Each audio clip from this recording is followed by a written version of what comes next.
में से कई भक्तों ने माघ मास का स्नान और नियम प्रारंभ किया होगा। तो आज से पूरे माघ मास में आप सुनने वाले हैं माघ मास का महात्म्य। और जो भक्त आज से इस कथा को प्रारंभ कर रहे हैं सुनना, उनसे आग्रह है मेरा कि अंतिम दिन तक कथा जरूर सुनिए, क्योंकि अगर आप कथाएं पूरा सुनते हैं तभी आपको पूरे माघ मास का फल मिलता है। ठीक है, तो कथा आप लोग प्रतिदिन जरूर सुना कीजिए। अच्छा, कई बार मन में आपके ये प्रश्न अगर उठता है कि इन कथाओं को सुनने से क्या लाभ है, मतलब क्यों सुने हम प्रतिदिन की कथा, और इन कथाओं को सुनने से हमारे जीवन में क्या कोई परिवर्तन आ सकता है। तो इस प्रश्न का उत्तर आपको आज एक संत के माध्यम से, संत की कथा के माध्यम से मिल जाएगा। और ये एक सत्य कथा है। देखिए, एक कथा के अनुसार एक बार एक युवक जो कि प्रतिदिन किसी संत का सत्संग सुना करता था, फिर एक दिन क्या हुआ कि जब सत्संग समाप्त हो गया तो वो संत जी के पास गया और बोला, महाराज, मैं काफी दिनों से आपके सत्संग सुन रहा हूँ, किंतु यहाँ से जाने के बाद मैं अपने गृहस्थ जीवन में वैसा सदाचरण तो नहीं कर पाता जैसा कि मैं यहाँ से सुनकर जाता हूँ। इससे सत्संग के महत्व पर शंका भी होने लगती है। बताइए कि मैं क्या करूँ। संत ने युवक की बात सुनी और संत ने युवक को बांस की एक टोकरी देते हुए उसमें पानी भरकर लाने के लिए कहा। अब युवक टोकरी में जल भरने में तो असफल रहा। आप खुद ही सोचिए कि क्या बांस की टोकरी में जल भरा जा सकता है। अब संत जी ने आज्ञा दी है तो मना भी नहीं कर सकता, इसलिए आज्ञा का पालन करते हुए नियम पूर्वक ये काम करता रहा। संत जी ने यह भी कहा कि ये कार्य आपको, मतलब टोकरी में पानी भरने का कार्य तुमको निरंतर जारी रखना है, मतलब नियमित तौर पर आपको इस टोकरी में पानी भरना है। अब युवक प्रतिदिन टोकरी में जल भरता रहा, प्रयास तो करता था कि जल भरे, किंतु सफल नहीं हो पाता। अब कुछ दिनों के बाद संत ने उससे पूछा कि इतने दिनों से तुम टोकरी में लगातार जल भर रहे हो, तो क्या लगातार टोकरी में जल डालने से कोई टोकरी में तुम्हें फर्क नजर आया है। अब युवक ने विनम्रता पूर्वक कहा कि महाराज, जल तो नहीं भर पाया, लेकिन एक फर्क जरूर नजर आया है। पहले टोकरी के साथ मिट्टी जमा होती थी और अब वो साफ दिखाई देती है, कोई गंदगी नहीं दिखाई देती, और इसके छेद पहले जितने बड़े भी नहीं रह गए, वे बहुत छोटे हो गए हैं। तब संत जी ने उसे समझाया कि यदि इसी तरह से उसे पानी में निरंतर डालते रहोगे तो कुछ ही दिनों में ये छेद फूलकर बंद हो जाएंगे और टोकरी में पानी भर पाओगे। इसी प्रकार जो लोग प्रतिदिन सत्संग जाते हैं या फिर कथाएं सुनते हैं, उनका मन एक दिन अवश्य निर्मल हो जाता है। अब गुणों के छिद्र भरने लगते हैं और गुणों का जल भरने लगता है। अब उस युवक ने संत से अपनी समस्या का समाधान पा लिया। संत जी कहते हैं कि निरंतर सत्संग सुनने से दुर्जन भी सज्जन हो जाते हैं, क्योंकि महापुरुषों की पवित्र वाणी उनके मानसिक विकारों को दूर करके उनमें सद्विचारों का आलोक प्रसारित कर देती है। इसी प्रकार से जो आप लोग प्रतिदिन की कथाएं सुन रहे हैं, पुराणों की कथाएं सुन रहे हैं, तो जो भी जानकारी आपको प्राप्त हो रही है पुराणों के माध्यम से प्राप्त हो रही है। और कई प्रकार की ऐसी बातें जो कि हम मिथ्यावश मान लेते हैं, सिर्फ लोकाचार में वो प्रचलित है, किसी ने कुछ कहा है तो मान लेते हैं, और पुराणों की कथाएं सुनने से हमें उस बात का सही प्रकार से प्रमाण मिल जाता है कि कौन सी बात सच है, कौन सी बात झूठ है, क्या हमें करना चाहिए और क्या हमें नहीं करना चाहिए। बेशक हम पहले दिन में सभी बातों को न मान पाए, लेकिन धीरे धीरे जीवन में परिवर्तन होने लगता है। और फिर जब जीवन में परिवर्तन होता है, जब हमारे विचारों में परिवर्तन होता है, तो परिवार में बहुत सारी ऐसी चीजें हैं जो सकारात्मक तौर पर आपको दिखाई भी देने लग जाती है। ठीक है, तो इसलिए कथाएं हमें अवश्य सुननी चाहिए। अगर घर में पुराण है तो जितना भी समय आपको मिल जाता है उसके अनुसार थोड़े समय ही सही पढ़ना जरूर चाहिए। और चलिए, अब आप सुनेंगे माघ मास महात्म्य का पहला अध्याय, और इसके बाद आपको माघ मास में कौन से नियम का पालन आप कर सकते हैं, ये सारी जानकारी भी आज की वीडियो में मिल जाएगी। ठीक है, तो वीडियो को अंत तक जरूर देखिएगा। और अब आप सुनेंगे माघ मास महात्म्य का पहला अध्याय। एक समय श्री सूत जी ने अपने गुरु श्री व्यास जी से कहा कि गुरुदेव, कृपा करके आप मुझसे माघ मास का महात्म्य कहिए, क्योंकि मैं आपका शिष्य हूँ। तब व्यास जी कहने लगे कि रघुवंश के राजा दिलीप एक समय यज्ञ के स्नान के पश्चात पैरों में जूते और सुंदर वस्त्र पहनकर शिकार की सामग्री से युक्त कवच और शोभायमान आभूषण पहने हुए अपने सिपाहियों से घिरे हुए जंगल में शिकार खेलने के लिए अपनी नगरी से बाहर निकले। उनके सिपाही जंगल में शिकार के लिए मृग, व्याघ्र, सिंह आदि जंतुओं की तलाश में इधर उधर फिरने लगे। उस वन में वनस्थली अत्यंत शोभा को प्राप्त हो रही थी। कहीं कहीं मृगों के झुंड फिरते थे, कहीं गीदड़ अपना भयंकर शब्द कर रहे थे, कहीं गैंडों का समूह हाथियों के समान फिर रहा था, कहीं वृक्षों के कोटरों में बैठे हुए उल्लू अपना भयानक शब्द कर रहे थे, कहीं सिंहों के पदचिन्हों के साथ घायल मृगों के रक्त से भूमि लाल हो रही थी, कहीं दूध से भरी हुई थनों वाली सुंदर भैंसें फिर रही थी, कहीं पर सुगंधित पुष्प हरी भरी लताएं वन की शोभा को बढ़ा रही थी, तो कहीं बड़े बड़े पेड़ खड़े थे और कहीं पर उन पेड़ों पर बड़े बड़े अजगर और उनकी केचुलियां भी पड़ी हुई थी। उसी समय राजा के सिपाहियों के बाजे की आवाज सुनकर एक मृग वन में से निकलकर भागने लगा और बड़ी बड़ी चौकड़ियां भरता हुआ आगे बढ़ा। राजा ने उसके पीछे अपना घोड़ा दौड़ाया, परंतु मृग पूरी शक्ति से भागने लगा। मृग कांटेदार वृक्षों के एक जंगल में घुसा और राजा ने भी उसके पीछे वन में प्रवेश किया, परंतु दूर जाकर मृग राजा की दृष्टि से ओझल होकर निकल गया। राजा निर्जन वन में अपने सैनिकों सहित प्यास के मारे अति दुखी हो गया। दोपहर के समय अधिक मार्ग चलने से सैनिक थक गए और घोड़े रुक गए। कुछ देर बाद राजा ने एक बड़ा ही सुंदर सरोवर देखा, जिसके किनारे पर घने वृक्ष थे। इसका जल सज्जनों के हृदय के समान स्वच्छ और पवित्र था। सरोवर का जल लहरों से बड़ा सुंदर लगता था। जल में अनेकों प्रकार के जल जंतु, मछलियां आदि स्वच्छंदता से इधर उधर फिर रही थी और दुष्टों के समान निर्दयी चित्त वाले मगरमच्छ भी थे। किसी किसी जगह लोभी के समान सिमाल भी पड़ी हुई थी। जैसे विपत्ति में पड़े हुए लोगों को दुखों को हरने वाले दानी पुरुष के समान यह सरोवर अपने जल से सबको सुखी करता था, जैसे मेघ चातक के दुख को हरता है। इस सरोवर को देखकर राजा की थकावट दूर हो गई। अब राजा ने रात्रि को वहीं पर विश्राम किया और सैनिक पहरा देने लगे और चारों तरफ फैल गए। रात के अंतिम समय में शूकरों के एक झुंड ने आकर सरोवर में पानी पिया और कमल के झुंड के पास आया। तब शिकारियों ने सावधान होकर शूकरों पर आक्रमण किया और उनको मारकर पृथ्वी पर गिरा दिया। उस समय सब शिकारी कोलाहल करते हुए बड़ी प्रसन्नता के साथ राजा के पास गए और राजा प्रभात हुआ देखकर उनके साथ ही अपनी नगरी की तरफ चल पड़ा। जिसका शरीर तपस्या और नियमों के कारण बिल्कुल सूख गया था, जो मृगछाला और वल्कल पहने हुए था और नख रोम तथा केश धारण किए हुए था। राजा ने ऐसे घोर तपस्वी को देखकर बड़े आश्चर्य से उसको प्रणाम किया और हाथ जोड़कर खड़ा हो गया। तपस्वी ने राजा से कहा कि हे राजन, इस पुण्य शुभ माघ में इस सरोवर को छोड़कर तुम यहाँ से क्यों जाने की इच्छा करते हो? तब राजा कहने लगा कि हे महात्मन, मैं तो माघ मास के स्नान के बारे में कुछ भी नहीं जानता, माघ मास के स्नान के फल को कुछ भी नहीं जानता। कृपा करके आप विस्तार पूर्वक माघ मास के स्नान के विषय में मुझको बताइए। तो इसके बाद उस तपस्वी ने माघ मास के महात्म के विषय में राजा से क्या कहा, ये सारा वृतांत आप कल की कथा में सुनेंगे। हिंदू कैलेंडर का 11वां महीना है माघ का महीना, और माघ का महीना पहले कहा जाता था माध का महीना।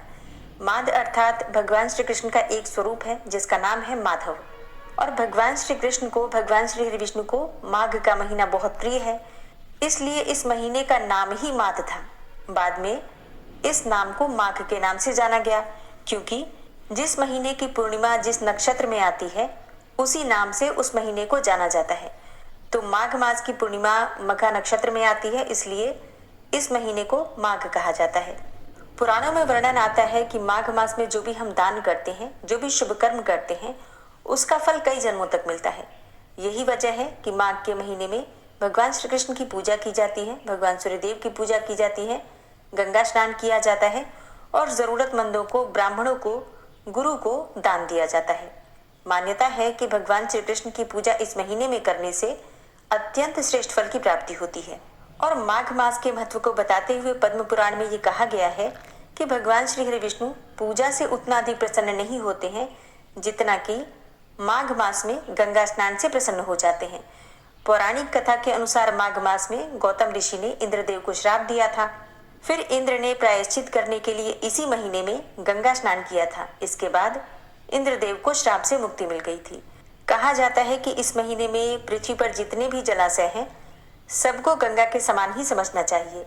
सबका जल पवित्र होता है, कहीं पर भी स्नान करेंगे तो उसका आपको फल कई गुना प्राप्त होता है, मतलब गंगा के समान ही आपको फल प्राप्त होता है। लेकिन फिर भी माघ मास में जो कल्पवास किया जाता है, गंगा के तट पर निवास किया जाता है, उसका फल अनंत गुना होकर प्राप्त होता है। इसलिए बहुत से भक्त हैं जो कि कल्पवास करते हैं। अब कल्पवास क्या होता है?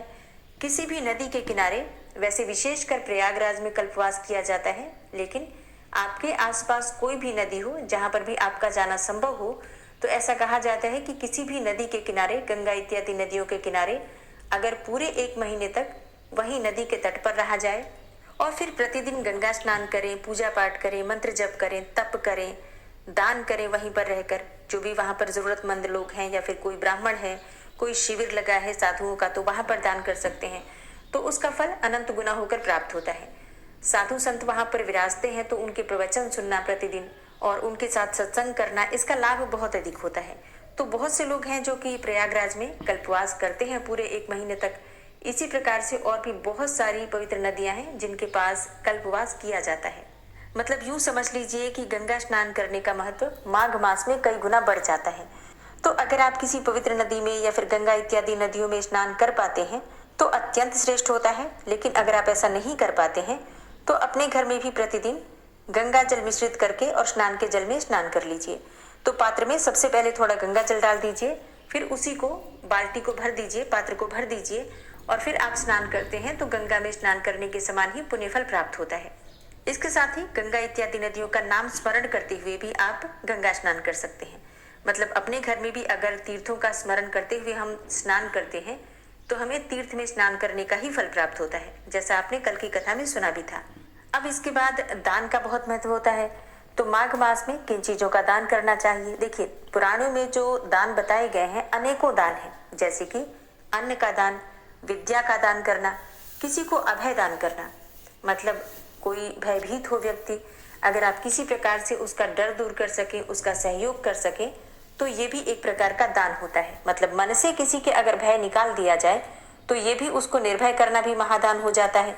और धन का दान करना, तो ये श्रेष्ठ दान माने गए हैं, यही पुण्य भी है। दान से इंद्रिय भोगों के प्रति आसक्ति छूटती है, मन की ग्रंथियां खुलती हैं, जिससे कर्म बंधनों से मुक्ति मिल जाती है और कर्म बंधनों से मुक्ति मिलती है तो मोक्ष के द्वार खुलते हैं। इसलिए दान को श्रेष्ठ माना गया है।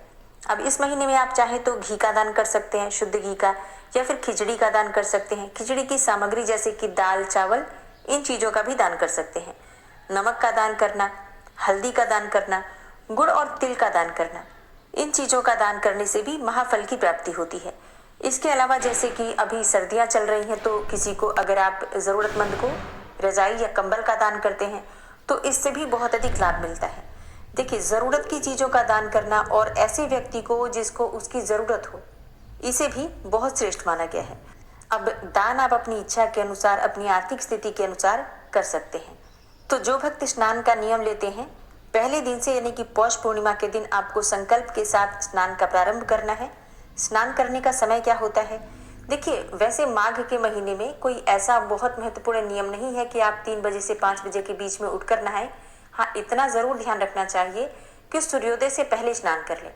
मतलब सूर्योदय से पहले अगर आप स्नान करते हैं तो माघ मास का स्नान माना जाता है। ठीक है, तो ऐसा नहीं है कि आपको ब्रह्म मुहूर्त में 3 बजे उठकर स्नान करना है, नहीं, ऐसा नहीं है। आप सूर्योदय से पहले स्नान कर लीजिए और भगवान सूर्यदेव को जल देकर भगवान विष्णु की पूजा कर लीजिए। इसके अलावा माघ मास में और भी बहुत सारे नियम होते हैं। बहुत से भक्त हैं जो कि व्रत धारण करते हैं, लेकिन अगर आप व्रत नहीं भी करते हैं तो भी पूरे महीने में अगर आप सात्विक भोजन लेते हैं, सुबह उठकर स्नान करते हैं, पूजा करते हैं, तो भगवान श्री हरि विष्णु की असीम कृपा आपको प्राप्त हो जाती है। अब जो भक्त व्रत धारण करना चाहते हैं पूरे माघ मास का, तो आपको क्या करना होता है? बस एक समय भोजन करना होता है, बाकी के समय में आपको फलाहार करना है। एक समय भोजन मतलब किसी भी एक समय, सुबह या फिर शाम को, किसी भी एक समय आप शुद्ध और सात्विक भोजन लेते हैं, बाकी के समय में आपको फलाहार करना होता है। अब ध्यान ये रखना है कि जिस समय आप पहले दिन तय करते हैं भोजन करने को, कि आप शाम को भोजन करेंगे या फिर सुबह करेंगे, फिर पूरे महीने आपको उसी प्रकार से नियम पालन करना चाहिए। मतलब एक समय निश्चित कर लीजिए, उसी नियम के अनुसार आपको पूरे महीने में भोजन करना है। ऐसा नहीं है कि आपने आज सुबह भोजन किया फिर कल शाम को भोजन करेंगे, ऐसा नहीं है। एक नियम निश्चित कर लीजिए। अब देखिए, अगर आप स्नान करते हैं, व्रत करते हैं, अत्यंत श्रेष्ठ होगा। मान लीजिए आप स्नान या फिर व्रत नहीं कर पाते हैं, तो भी बहुत सारे नियम होते हैं जिनके द्वारा माघ मास में आप पुण्य फल अर्जित कर सकते हैं। जैसे कि इस महीने में आपके द्वार पर आए हुए किसी भी व्यक्ति को खाली हाथ नहीं लौटाना चाहिए। जैसे कि कोई याचक अगर आता है आपके दरवाजे पर मांगने के लिए, तो अपनी शक्ति सामर्थ्य के अनुसार उसे कुछ न कुछ जरूर दीजिए। और दूसरा नियम ये है कि इस महीने में किसी भी प्रकार का नशा नहीं करना चाहिए, मांस मदिरा का सेवन नहीं करना चाहिए, या फिर तंबाकू गुटखा ये सब चीज़ें जो बहुत से लोग खाते हैं, तो उन्हें कम से कम इस महीने में त्याग करना चाहिए। इसके अलावा तामसिक भोजन नहीं करना चाहिए। अब तामसिक भोजन क्या होते हैं? देखिए, बासी भोजन को भी तामसिक भोजन कहा गया है, ठंडे भोजन को भी तामसिक भोजन कहा गया है। अगर हम दोबारा गर्म करके भोजन खाते हैं तो उसे भी तामस कहा गया है। ऐसा नहीं है कि सिर्फ मांस मदिरा को ही तामस कहा गया है या फिर लहसुन प्याज को ही तामस कहा गया है। तो माघ मास में बासी भोजन नहीं खाना चाहिए, दोबारा गर्म करके भोजन नहीं खाना चाहिए। किसी दूसरे के घर जाकर अगर आप भोजन करते हैं तो उसे भी माघ मास में तामस ही कहा गया है। तो इन सभी बातों का आपको ध्यान रखना चाहिए। इसके अलावा लहसुन प्याज मांस मदिरा इन चीज़ों का भी त्याग आपको कर देना चाहिए। तो तामसिक चीज़ों से, तामसिक विचारों से, तामसिक व्यवहार से दूर रहना चाहिए। अब तामसिक भोजन तो आपने जाना, तामसिक विचार और व्यवहार क्या होते हैं? देखिए, अगर आप पुण्य कमाना चाहते हैं तो माघ मास में, या फिर वैसे भी इस बात का ध्यान रखिए कि झूठ नहीं बोलना चाहिए। ये तामस विचार में आते हैं और तामसिक व्यवहार में आते हैं। कटु वचन अर्थात कड़वी वाणी बोलना, ईर्ष्या करना, मोह करना, लोभ करना, कुसंगति करना, बुरे लोगों के साथ, बुरे विचार वाले लोगों के साथ रहना, ये तामसिक चीज़ें हैं, तामसिक व्यवहार और तामसिक विचारों में आते हैं। तो इन चीज़ों का भी हमें त्याग करना चाहिए। माघ मास में तिल और गुड़ का सेवन करना लाभकारी भी होता है और ऐसा माना जाता है कि इस भोजन को करने से भगवान श्री विष्णु की कृपा भी मिलती है। इस महीने में भगवान श्री हरि के साथ भगवान श्री कृष्ण की भी पूजा करनी चाहिए। इसके साथ ही भगवान सूर्यदेव की पूजा करना, भगवान सूर्य के मंत्रों का जप करना अत्यंत श्रेष्ठ माना जाता है। गंगा जी में स्नान करना और गंगा जी की पूजा करना, ये भी इस महीने का अत्यंत श्रेष्ठ और शुभ कार्य है और इसे उत्तम माना गया है। पुराणों को पढ़ना या फिर पौराणिक कथाएं सुनना इस महीने में अत्यंत श्रेष्ठ फल देने वाला है। इसके अलावा इस महीने में तिल से हवन करना बहुत श्रेष्ठ माना गया है, लक्ष्मी प्रदायक माना गया है। तो गाय के गोबर के उपले पर अगर आप प्रतिदिन तिल और गुड़ मिलाकर और घी मिलाकर, इन तीनों चीज़ों को मिलाकर अगर आप हवन करते हैं, छोटा सा भी हवन कर लेते हैं 11 या 21 बार भी, तो भगवान श्री हरि विष्णु की कृपा मिलती है। भगवान श्री हरि विष्णु के किसी भी मंत्र के द्वारा, ओम नमो भगवते वासुदेवाय नमः, इस मंत्र के द्वारा भी आप प्रतिदिन हवन कर सकते हैं। माघ मास में कम से कम कोशिश कीजिए कि एक भी दिन अगर हो सके तो किसी पवित्र नदी में जाकर स्नान कर पाएं। ऐसा कहा जाता है, मतलब निर्णय सिंधु में कहा गया है कि माघ मास के दौरान मनुष्य को कम से कम एक बार पवित्र नदी में स्नान अवश्य करना चाहिए। भले ही पूरे मास में गंगा स्नान के योग न बन सके, लेकिन एक दिन के स्नान से भी श्रद्धालु स्वर्ग लोक का अधिकारी बन सकता है। इसलिए इस महीने में अगर संभव हो तो गंगा स्नान करने जरूर चले जाइए। हर रोज तुलसी की पूजा करने का नियम ले सकते हैं, या फिर आप चाहें तो प्रतिदिन किसी मंदिर में दीपदान का भी नियम ले सकते हैं। तो अपनी इच्छा के अनुसार, अपनी सुविधा के अनुसार आप किसी भी नियम को पालन करके माघ मास का लाभ ले सकते हैं, माघ मास का पुण्य अर्जित कर सकते हैं। ये महीना विशेषकर पुण्य अर्जित करने का, पुण्य संचित करने का ही। विश्वं विश्वरूपचत्कारो भूत भव्य भवत्प्रभु भूतकृत भूतभृत भावो भूतात्मा भूतवाहन भूतात्मा परमात्मा च मुक्तानां परमागति अव्ययः पुरुषः साक्षी क्षेत्रज्ञो अक्षर एव च योगो योग विदां नेता प्रधान पुरुषेश्वरः नारसिंहवपुः श्रीमान् केशवः पुरुषोत्तमः सर्वः शर्वः शिवस्थाणुर्भूतादिर्निधिर्व्ययः संभवो भावनो भर्ता प्रभवः प्रभुरीश्वरः स्वयंभू शंभुरादित्यः पुष्कराक्षो महास्वनः अनादिनिधनो धाता विधाता धातुरुत्तमः अप्रमेयो ऋषिकेश पद्मनाभो अमरप्रभु विश्वकर्मा मनुस्त्वष्टा स्थविष्ठः स्थविरोधुवः अग्राह्यः शाश्वतः कृष्णो लोहिताक्षः प्रदर्दनः प्रभूतस्त्रिककुब्धाम पवित्रं मङ्गलं परम् ईशानः प्राणदः प्राणो ज्येष्ठः श्रेष्ठः प्रजापति हिरण्यगर्भो भूगर्भो माधवो मधुसूदनः ईश्वरो विक्रमी धन्वी मेधावी विक्रमः क्रमः अनुत्तमो दुराधर्षः कृतज्ञः कृतिरात्मवान् सुरेशः शरणं शर्म विश्वरेताः प्रजाभव अह संवत्सरो व्यालः प्रत्ययः सर्वदर्शनः अजः सर्वेश्वरः सिद्धः सिद्धे सर्वादिर्च्युतः वृषाकपिर्मेयात्मा सर्वयोगविनिश्रितः वसुर्वसुमनः सत्यः समात्मा संवितः समः अमोघ पुण्डरीकाक्षो वृषकर्मा वृषाकृतिः रुद्रो बहुशिरा बभ्रुर्विश्वयोनिः शुचिश्रवा अमृतः शाश्वतस्थाणुर्वरारोहो महातपः सर्वगः सर्वविद्भानुर्विश्वक्सेनो जनार्दनः वेदो वेदविद्व्यङ्गो वेदाङ्गो वेदवित्कविः लोकाध्यक्षः सुराध्यक्षो धर्माध्यक्षः कृताकृता चतुरात्मा चतुर्व्यूहश्चतुर्दष्टश्चतुर्भुजा भ्राजश्रुर्भोजनं भोक्ता सहिस्रुर्जगदाति च अनघो विजयो चेता विश्वयोनिः पुनर्वसु उपेन्द्रो वामनः प्रांशुर्मोघः शुचिरुर्जिता अतीन्द्रः सङ्ग्रहः सर्गो धृतात्मा नियमो यमः वेद्यो वैद्यः सदा योगी वीरः माधवो मधु अतीन्द्रियो महामायो महोत्साहो महाबलः महाबुद्धिर्महावीर्यो महाशक्तिर्महाद्युतिः अनिर्देश्य वपु श्रीमान् मेयात्मा महाधृतिर् महेश्वासो महीभर्ता श्रीनिवास सतां गति अनिरुद्ध सुरानन्दो गोविन्दो गोविन्दाम्पति मरीचिर्दमनो हंस सुपर्णो भुजगोत्तम हिरण्यनाभ सुतपा पद्मनाभ प्रजापति अमृत्यु सर्वदिक्सिंह संधाता सन्धिमान स्थिर अजो दूर्मर्षण शास्ता विश्रुतात्मा सुरारिः गुरुर्गुर्तमोधाम सत्य सत्यपराक्रम निमिषो अनिमिषो श्रग्वी वाचस्पतिरुदारथि अग्रणिर्ग्रामणी श्रीमान् न्यायो नेता समीरण सहस्रमूर्धा विश्वात्मा सहस्राक्ष सहस्रपात आवर्तनो निवृत्तात्मा संवृतः संप्रमर्दन असंवर्तको वह निर्निलोधरणीधरः सुप्रसादः प्रसन्नात्मा विश्वदृक् विशुभुग् विभु सत्कर्ता सत्कृतः साधु जहनुर्नारायणो नरः असंख्येयो अप्रमेयात्मा विशिष्टशिष्टकृच्छुवि सिद्धार्थ सिद्धसङ्कल्प सिद्धिदा सिद्धिसाधनः वृषाहि वृषभो विष्णुर्विष्पर्वा वृषोदरः वर्धनो वर्धमानश्च विविक्तः श्रुतिसागरः सुभुजो दूर्धरो वाग्मी महेन्द्रो वसुदो वसु नैकरूपो बृहद्रूप शिपिविष्टः प्रकाशनः ओजस्तेजो द्युतिधर प्रकाशात्मा प्रतापनः रिद्धस्तष्टाक्षरो मन्त्रश्चन्द्रांशुर्भास्करदुतिः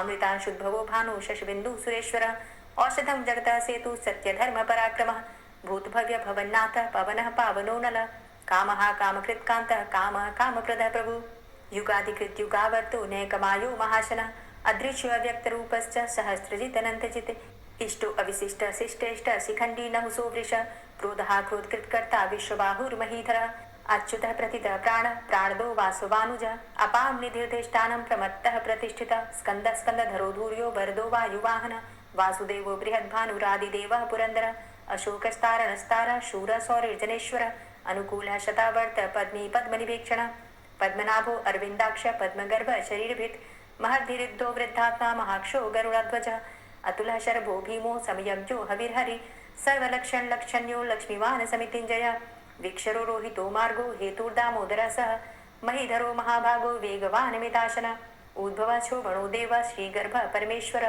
करणं कारणं कर्ता विकर्ता गहनो गुह व्यवसायो व्यवस्थान संस्थान स्थानदो ध्रुव परर्थी परमस्पस्तुष्ट पुष्ट सुभेक्षण रामो विरामो विरजो मार्गो नेयो नयोनयः वीर शक्तिमतां श्रेष्ठो धर्मो धर्मविदुत्तमः वैकुण्ठ पुरुष प्राणदः प्रणवः पृथु हिरण्यगर्भ शत्रुघ्नो व्याप्तो वायुरुधोक्षजः ऋतु सुदर्शनः कालः परमेष्ठी परिग्रह उग्रः संवत्सरो दक्षो विश्रामो विश्वदक्षिणः विस्तारः स्थावरस्थाणु प्रमाणं बीजमव्ययम् अर्थो अनर्थो महाकोशो महाभोगो महाधनः अनिर्विण्णः स्थविष्टोभू धर्मयुपो महामख नक्षत्रनेमिर्नक्षत्री क्षमा क्षामः समीहनः यज्ञ इज्यो महेज्यश्च ततु सत्रं सतां गतिः सर्वतर्षि विमुक्तात्मा सर्वज्ञो ज्ञानमुत्तमं सुव्रतः सुमुखः सुष्मा सुघोषः सुखदः सुहृतः मनोहरो जित्क्रोधो वीरबाहुर्विदारणः स्वापनः स्ववसो व्यापी नैकात्मानैककर्मकृत् वत्सरो वत्सलो वत्सी रत्नगर्भो धनेश्वरः धर्मगुप्त धर्मकृद्धर्मी सदसक्षरमक्षरम् अविज्ञाता सहस्रांशुर्विधाता कृतलक्षणः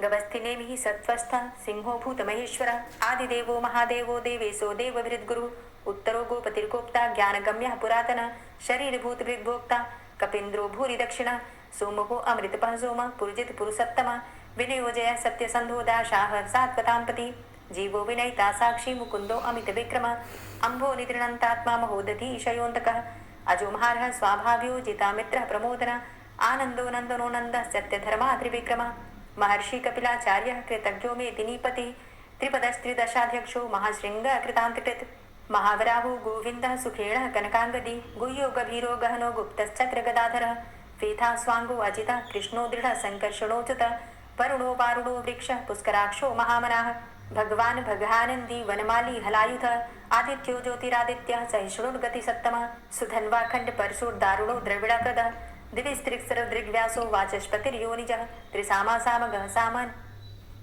पूर्वाखंड परशुर्दारुणो द्रविड़प्रद दिविस्त्रिक्सरदृग्व्यासो वाचस्पतिर्योनिजः त्रिसामासामगः साम निर्वाणं भेषजं भिषक् संन्यासकृच्छमः शान्तो निष्ठा शान्तिः परायणं शुभांगः शान्तिदः स्रष्टा कुमुदः कुवलेशय गोहितो गोपतिर्गोप्ता वृषभाक्षो वृषप्रिया अनिवर्ति निवृतात्मा संचेता चेमकृच्छिव श्रीवत्सवक्षा श्रीवास श्रीपति श्रीमतांबर श्रीद श्रीश श्रीनिवास श्रीनिधि श्रीविभावन श्रीधर श्रीकर श्रेय श्रीमान लोकत्रयाश्रय स्वक्ष स्वंग शतानंदो नंदिर्जो तिर्गणेश्वर विजितात्मा विधेयात्मा सत्कीर्तिश्छिन्न संशय उदीर्ण सर्वतक्षसुर निशा शाश्वत स्थिर भूषयो भूषणो भूतिर्विशोक शोकनाशन अर्चिष्मान अर्चित कुंभो विशुद्धात्मा विशोधन अनिरुद्धो अप्रतिरथ प्रद्युम्नो अमित विक्रम कालिनेमि निहावीर शौरी सूर्जनेश्वर त्रिलोकात्मा त्रिलोकेशः केशवः केशिहारी कामदेवः कामपालः कामीकान्तः कृतागमः अनिर्देशव पुर्विष्णुर्वीरो अनंतो धनंजय ब्रह्मण्यो ब्रह्मकृत् ब्रह्म ब्रह्म ब्रह्म विवर्धन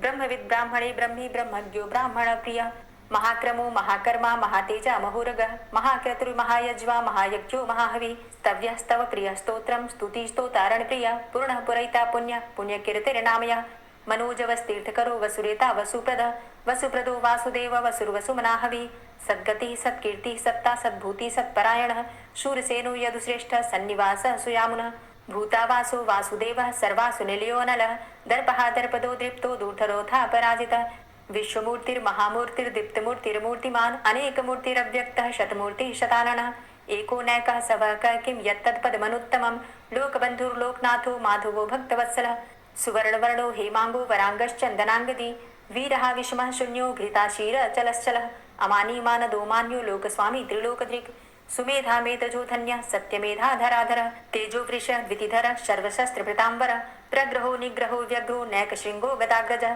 चतुर्मूर्तिश्चतुर्बाहुश्चतुर्व्यूहश्चतुर्गति चतुरात्मा चतुर्भावश्चतुर्वेद विदेकपात समावर्तो अनिवृतात्मा दुर्जयो दुरतिक्रम दुर्लभो दुर्गमो दुर्गो दुरावासो दुरारिहा शुभांगो लोक सारंग शुतंतुस्तंतुवर्धन इंद्रकर्मा महाकर्मा कृतकर्मा कृतागम उद्भव सुंदर सुंदो रत्ननाभ सुलोचन अर्को वाजसन श्रृंगी जयंत सर्वविजयी सुवर्ण बिंदु रक्षोभ्य सर्वभागीश्वरेश्वर महाहृदो महागर्तो महाभूतो महानिधि कुमुदः कुंदरः कुंदः पर्जन्यः पावनो नीलः अमृताशो अमृतवपुः सर्वज्ञः सर्वतोमुखः सुलभः सुव्रतः सिद्धः शत्रुजित् शत्रुतापनः न्यग्रोधो दुम्बरो अस्वस्थश्चाणुरान्ध्रनिषूदनः सहस्रार्चिः सप्तजिह्वः सप्तैधा सप्तवाहनः अमूर्तिरणघो अचिन्त्यो भयकृद् भयनाशनः अणुर्बृहत् कृशः स्थूलो गुणभृन्निर्गुणो महान् अधृतः स्वधृतः स्वास्य प्राग्वंशो वंशवर्धनः भारभृति कथितो योगी योगी स सर्वकामद आश्रम श्रमण छाम सुपर्णो वायुवाहन धनुर्धरो धनुर्वेदो दंडोदमयितादम अपराजितः सर्वसहो नियंता नियमो यमः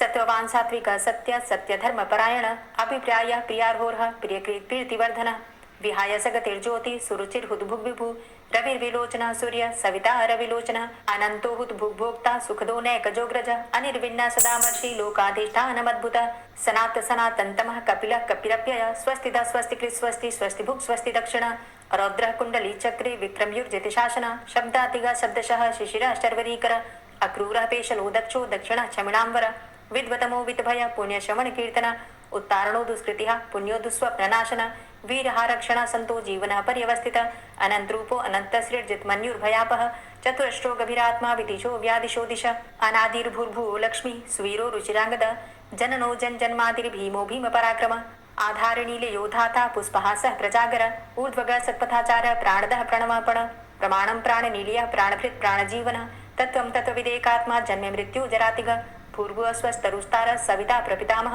यज्ञो यज्ञपतिर्यज्वा यज्ञांगो यज्ञवाहन यज्ञभृद् यज्ञकृद्यज्ञ यज्ञभुक् यज्ञ साधन यज्ञान्तिकृद्यज्ञ गुह्यमन्यमन्नादेव च आत्मयोनिः स्वयं जातो वैखानः सामगायन देवकी नंदन स्रष्टा क्षितिसः पापनाशन शंखभृन्नन्दकी चक्री शारंगधन्वा गदाधर रथांगपाणिरक्षोभ्य सर्वप्रहरणायुध ओम नमः इति। दोस्तों, उम्मीद करती हूँ आज की कथा आपको ज़रूर पसंद आई होगी। तो अगर कथा पसंद आई हो तो वीडियो को लाइक ज़रूर किया कीजिए और अगर संभव हो तो वीडियो को ज़्यादा से ज़्यादा शेयर कीजिए और हाँ, कमेंट बॉक्स में राधे राधे ज़रूर लिखा कीजिए। और जो भक्त इस चैनल पर पहली बार आए हैं, अभी तक आपने चैनल को सब्सक्राइब नहीं किया है, तो आज की वीडियो अगर आपको अच्छी लगे तो चैनल को सब्सक्राइब करके बेल आइकन को ज़रूर प्रेस कर लीजिए। इससे ये होगा कि इस चैनल पर जो भी नई वीडियो अपलोड होंगी उनकी नोटिफिकेशन आपको सही समय पर प्राप्त होगी। मिलती हूँ मैं आपसे अगली वीडियो में, तब तक के लिए जय श्री राधे। जो लोग ठाकुर जी की सेवा करते हैं अपने अनुभव कमेंट बॉक्स में लिख सकते हैं। राधे राधे, जय श्री कृष्णा। श्री राधा कृपा कटाक्ष स्तोत्र। मुनीन्द्र वृंद वंदिते त्रिलोक शोक हारिणी प्रसन्न वक्त्र पंकजे निकुंज भूविलासिनी व्रजेन्द्र भानुनंदिनी व्रजेन्द्र सूनु संगते कदा करिष्यसि मां कृपा कटाक्ष भाजनम्। अशोक वृक्ष वल्लरी वितान मंडपस्थिते प्रवाल बाल पल्लव प्रभारुणांध्रि कोमले वराभय स्फुरत्करे प्रभूत संपदालये कदा करिष्यसि मां कृपा कटाक्ष भाजनम्। अनंगरंग मंगलम प्रसंग भंगुरं भ्रुवां सविभ्रमं ससंभ्रमं दृगन्त बाणपातने निरन्तरं वशीकृत प्रतीत नन्दनन्दने कदा करिष्यसि मां कृपा कटाक्ष भाजनम्। तडित् सुवर्ण चंपक प्रदीप्त गौर विग्रहे मुख प्रभा परास्त कोटि शारदेन्दु मंडले विचित्र चित्र संचर चकोर शावलोचने कदा करिष्यसि मां कृपा कटाक्ष भाजनम्।